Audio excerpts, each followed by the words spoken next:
Woensdag was de N290 tussen Vogelwaarde en Terholen afgesloten voor een groot politieonderzoek. We vroegen de woordvoerder van de politie wat ze daar gingen doen.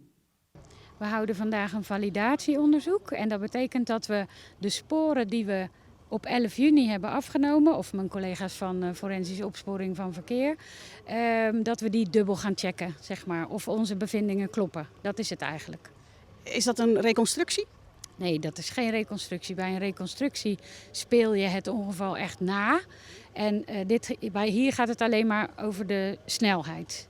Gebeurt het met de auto die ook bij het ongeluk betrokken was? Ja, het gaat om dezelfde auto. Bij zo'n validatieonderzoek moeten de omstandigheden eigenlijk exact hetzelfde zijn als toen.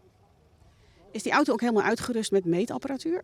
Ja, er zit allemaal meetapparatuur in de auto. En er zitten collega's in die de auto gaan besturen. Die zijn helemaal ingepakt met helmen en allerlei andere beschermingsmiddelen. Dus de auto gaat nu meerdere keren heen en weer rijden met een steeds hogere snelheid. De auto reed zo'n 15 keer heen en weer. En een aantal keer moest hij hard remmen om zo dingen te meten. Dit gebeurde op verschillende plekken op de weg.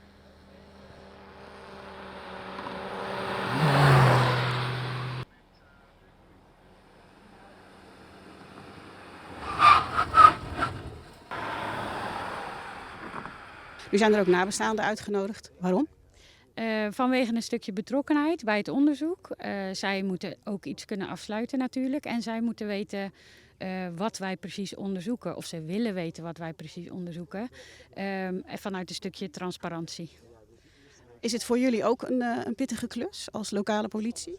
Ja, de collega's die er destijds bij waren, sommigen zijn ook nu weer hier. En voor hen is het natuurlijk ook inderdaad wat je zegt pittig. Voor hun is het ook een stukje afsluiting, denk ik.